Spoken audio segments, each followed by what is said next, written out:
Mes chers amis, nous sommes extrêmement heureux de nous retrouver pour un nouveau shiur, un nouveau partage sur YouTube.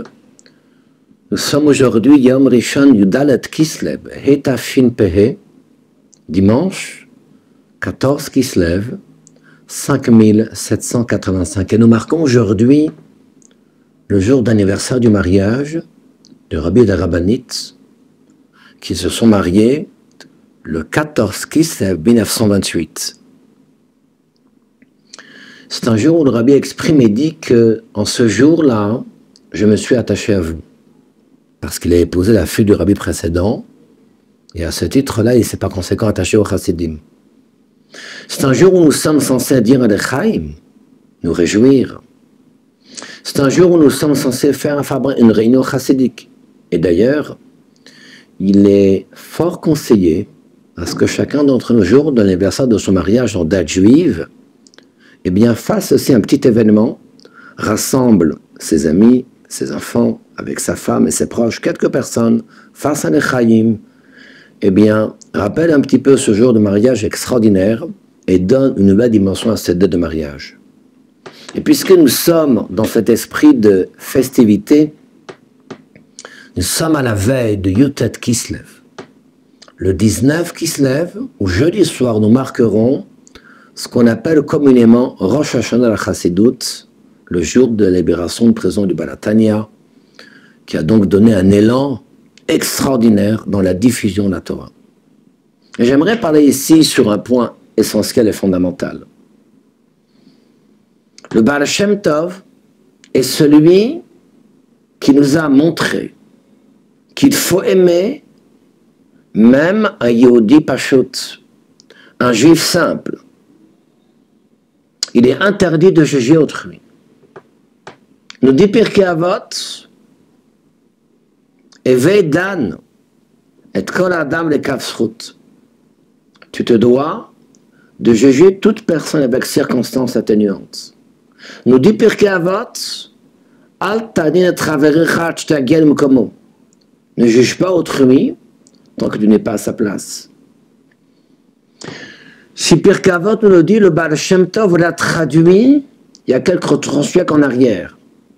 Et lorsqu'il y avait alors ce ravin, ce canyon, cette division, cette rivalité entre le monde religieux et le monde non religieux, le Baal Shem Tov a pris sa calèche, sa charrette, et est parti mikfar lekfar d'un village à l'autre. Il tapait aux portes auprès des Juifs les plus simples. Il leur donnait l'espoir, la dimension, l'esprit et la valeur d'une mitzvah. Parce que tu peux croire que le mitzvah que tu accomplis, si tu n'es pas Baki Besha, si tu ne connais pas Shas ou Poskim la Gemara, si tu n'as pas la connaissance de toute la halakha, ce que tu fais n'a pas de valeur.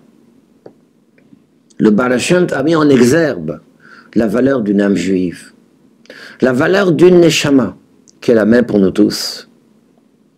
Son élément qui de Mezrich continue, il va nous dire, je cite, que Shem Shesh Mitzvah Le'ehov Tzadik Gamour, Mitzvah Le'ehov Rasha Gamour comme Tzadik Gamour. Il dit qu'il y a une mitzvah, un devoir d'aimer un mécréant parfait comme un Tzadik parfait. Même le Rasha Gamour, même celui qui fait des Averot H24, tu te dois de l'aimer comme tu aimes le Tzadik Gamour, le Tzadik parfait.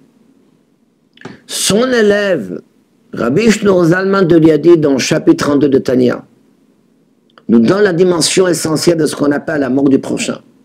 Bien que Goufim et Chorakim, leurs corps sont différents, mais nous avons ici Avechad Lekulana, un seul et unique Père. Et de quelle manière arriver à faire la mitzvah d'Avat Israël, à faire abstraction de cette enveloppe corporelle et de prendre conscience que la neshama qui anime chacun d'entre nous est la même. Et c'est ainsi que tous les rabbins, tous les maîtres de Chabad, Lubavitch, iront dans ce sens, et le rabbi donnera une dimension extraordinaire et nous dira que chaque juif, c'est un diamant. Lorsque cette femme est venue se présenter devant le rabbi lors d'une chalukah de l'art et une distribution de l'art, elle a dit au rabbi, comment vous faites, rabbi, pour rester tellement d'heures debout et de recevoir toutes ces personnes? Le rabbi recevait des centaines, dizaines, centaines et milliers de personnes le dimanche. Le rabbi dit que lorsque l'on compte des pierres précieuses, on ne s'affaiblit pas de les compter. Parce que chaque est une pierre précieuse. Et si nous comprenons que chaque juif est une pierre précieuse, c'est un ya à l'homme, nous comprenons ici la fameuse rencontre entre Yaakov et Esav, Parashat Vayishlach, qu'on a lu juste hier.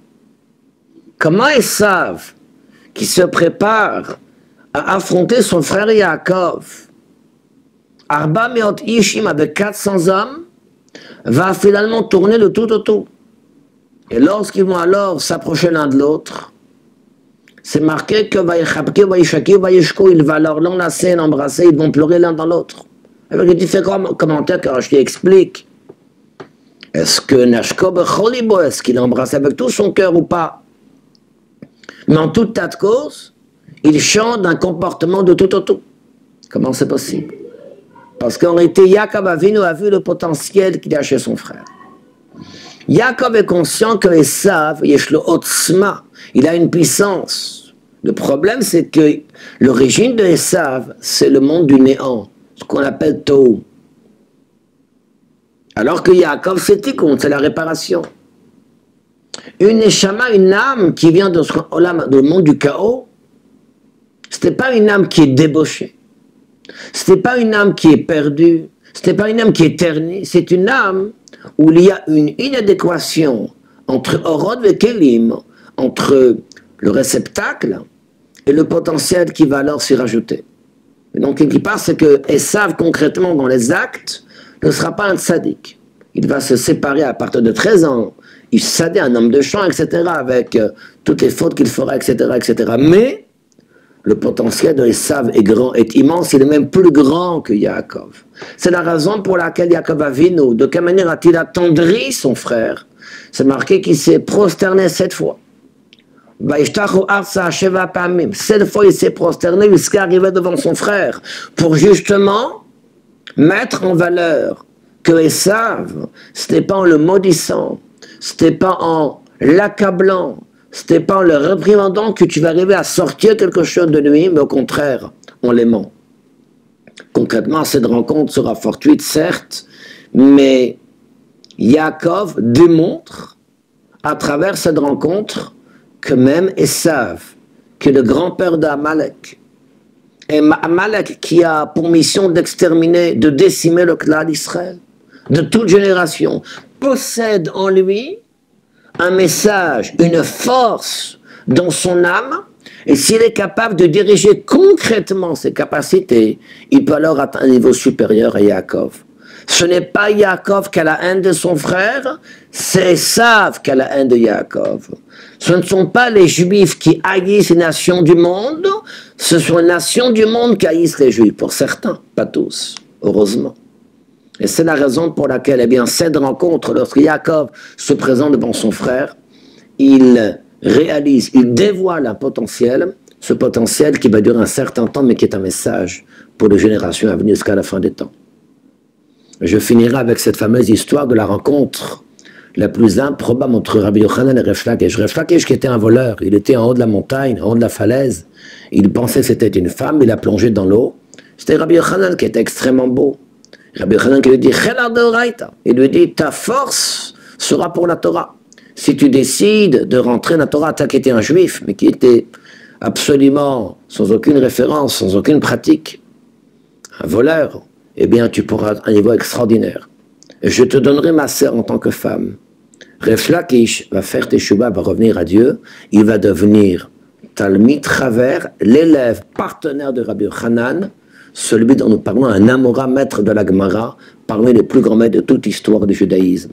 Et ceci, parce que Rabbi Yochanan a vu en lui un potentiel extraordinaire à dévoiler. Non pas en l'accablant, non pas en le maudissant, mais en dévoilant l'énergie positive.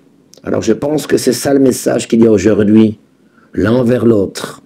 dévoilons l'énergie positive qu'il y a envers chacun d'entre nous. Je suis sûr et certain que ça sera un pas décisif. Les Kabel Mashiach. À très bientôt.